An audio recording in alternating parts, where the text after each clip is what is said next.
Okay, so I'm gonna be doing some puzzles today, and I'm gonna be playing some Rapid. I said grind to 1200. I don't think that's gonna happen. We could probably get to 1100. I think I dropped down. I think I dropped down to like 1,000 because I tilted so bad. I tilted so bad. Like I was playing a good game. I'm gonna show you in a second. I was playing a good game, and then I just completely just threw away my night. And then it got even at that point. But then it was like a domino effect. Like as soon as I lost the knight, I just completely tilted and I lost a pawn, and then I lost another pawn. It was terrible, okay? It was terrible. It was absolutely terrible. Okay, but it's okay. Yeah, it's what I get for being too excited to play at midnight, you know? I was playing on my phone, but with I had my board in front of me. So I was playing a real board, and I was excited again. I'm like, this is chess. I'm so glad to be playing Rapid again, because Rapid is a little bit closer to what I want to be playing. And it's pretty good time control. But 15:10. But I don't know. Yesterday I started working on some music again. I was practicing some flute. A little bit on stream I was playing all my instruments, and then later I got some sheet music and started working on some classical repertoire for my flute. And I was working on my embouchure. I was working on my low notes. I need to have a more relaxed embouchure. That's the thing. And then I played some brown noise. No, it's not the noise, but it's apparent, you have white noise, and you have pink noise, and you have brown noise. It's a lower frequency noise to help you sleep. And I don't know what it is, but ever since a couple days ago, I was listening to ambient sounds on YouTube to go to sleep, and I was listening to raindrops and stuff like that. But last night I was listening to brown noise. Oh my god, my dream was so insane. My dream was so insane, okay? I can't, okay, imagine Lost in Space meets Rick and Morty. It was a family, it was the Rick and Morty family, okay? Except without Rick. And it was there was a ship that was they're planning a loop-de-loop around different orbits to go into an orbit to get around Jupiter to land on a moon that was habitable for humans, that apparently wasn't going to be blasted by radiation or something like that. They calculated all of that. They calculated that they would land on a moon and there's not going to be any radiation from Jupiter. Because so far we found a whole bunch of moons that are, some of them are actually somewhat habitable. But the problem is that there's giant blasts of radiations that will just completely kill all life. That you don't want to live there, okay? You don't want to live there when, oh yeah, it's 3 o'clock in the afternoon. Oh, I better put my hazmat suit on, my radiation suit. Oh no, I left it in the dry cleaner. Ah! No, you don't want that, okay? You do not want that. You do not want that to happen. You're gonna die from radiation. It's just gonna melt your face. Anyway, they did that and they calculated all that, and that was fine. But then they got there, and there was some big swamp, and it was for some reason the whole planet was isolated to this one video game chunk of map. It was almost like a video game. There was one map, and then there was a map to the left of it, and then there was a map to the right of it, and there was some bum living in there, not like a hobo bum, but a bum. Some dude who's living off of his his inheritance or something. He was just living there. It was just some alien living there. He was just some bum. But but there was like this before that happened, they landed, or they orbited, and before all this happened, there was like they just started swimming in the water, like they came down, like when they have like a plane, and like they have like a crash landing or whatever, and they have everybody exit out through those those inflatable slide things. Well, they were like ropes, kind of like I don't know, like imagine like one of those imagine those like circle ball things that you like have like an elastic thing to, and it's like doop, doop, doop, doop, doop, doop, one of those things, and they were like roping down from space. So they were roping down to the surface from space in one of those things, and then they landed in this map area, which apparently was the only map of the Earth, of the moon, and they got there, and there was a big lake, and it was like a swamp, okay, and like in the swamp it was all covered in stuff like jello, and then they covered it up again with like the stuff in the ship to like make it safe, I guess, but then they started walking too far, and they started falling in the water, and in the water there was like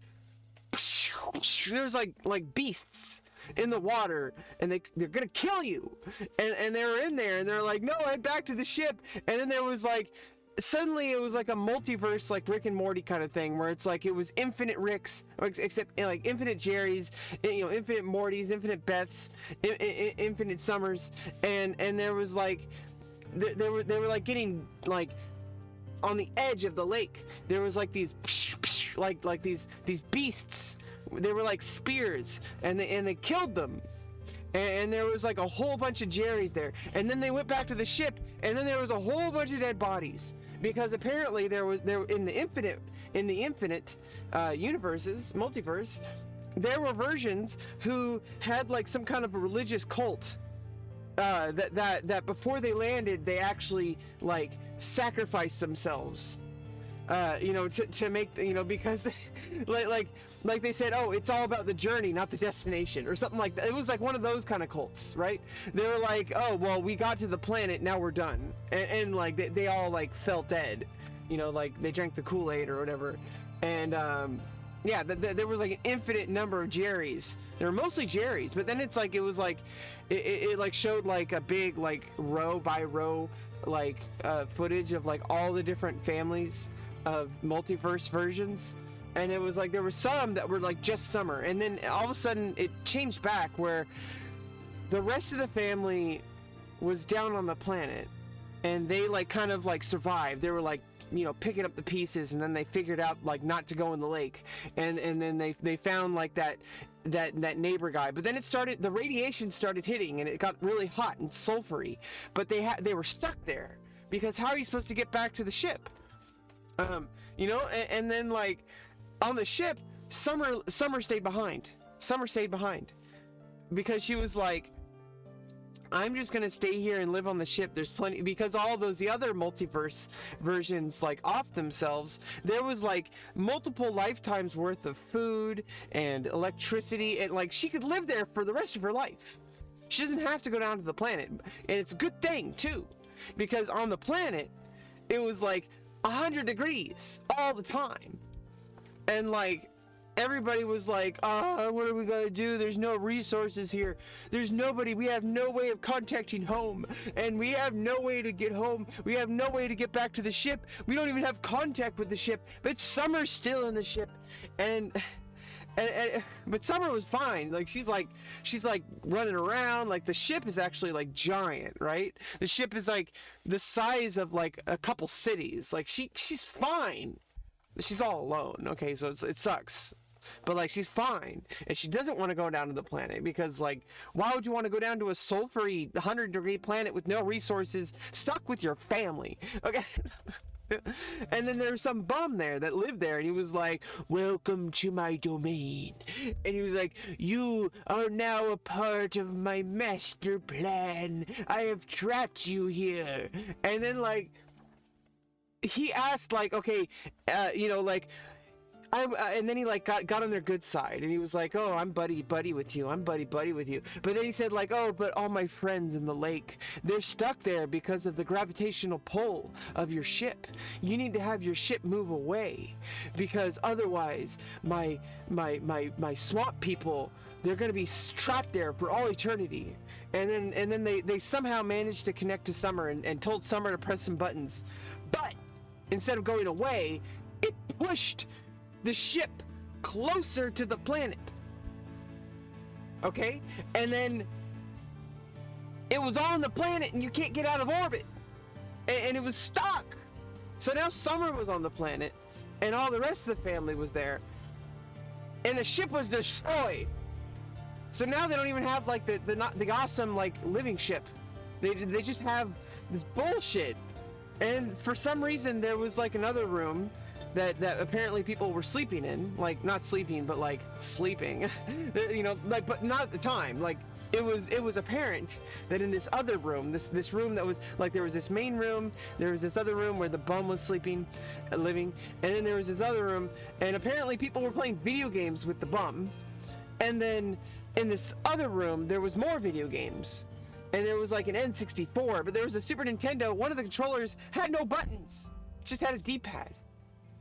And there was this game that was like Sonic the Hedgehog, but it was like really like confusing, and like it was like some army guys, they're like hut hut hut hut hut, but it was like Sonic the Hedgehog and it had all the sounds of Sonic the Hedgehog, and they would like run around like do do do do do do do do, and like loop-de-loops and loop-de-loops, but there was multiple layers of maps, and it was so confusing. Nobody could possibly play this game because it was just so convoluted that like it was just like complex, but in a bad way. Okay, and then like you go through the level and there's all these like twists and turns. There's multiple like upper levels, middle levels, lower levels, and there's like you jump on certain parts and like cannons like shoot you up, and then apparently that gets you to the end of the level, but it's actually like you have to go the right way, and then like it's not the end of the level. Anyway, I was tired of that, so I stopped playing it. So at this point, it was no longer Rick and Morty characters. It was like me and like some of my family members. Like it switched to like real life. And you know, this usually happens in my dreams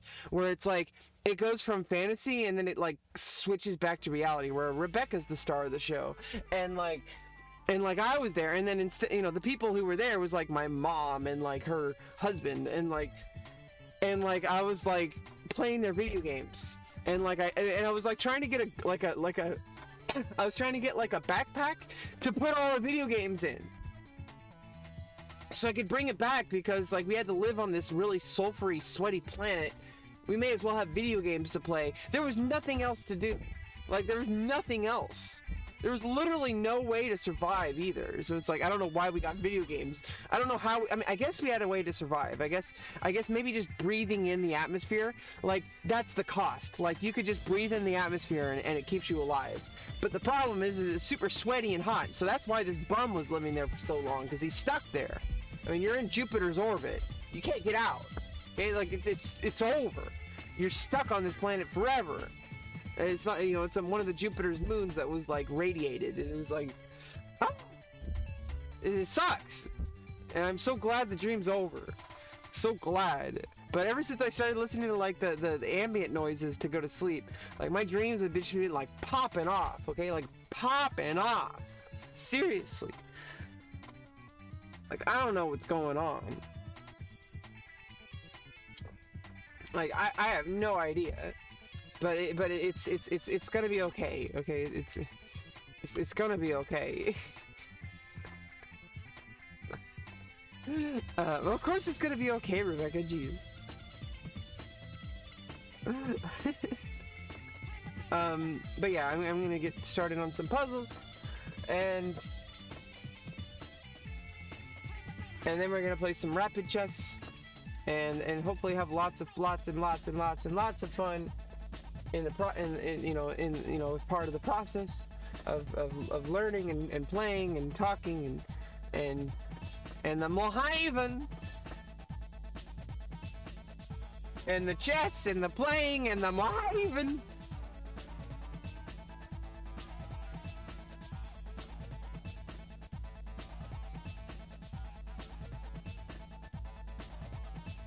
You ready? You ready for some chess? You ready for some chess?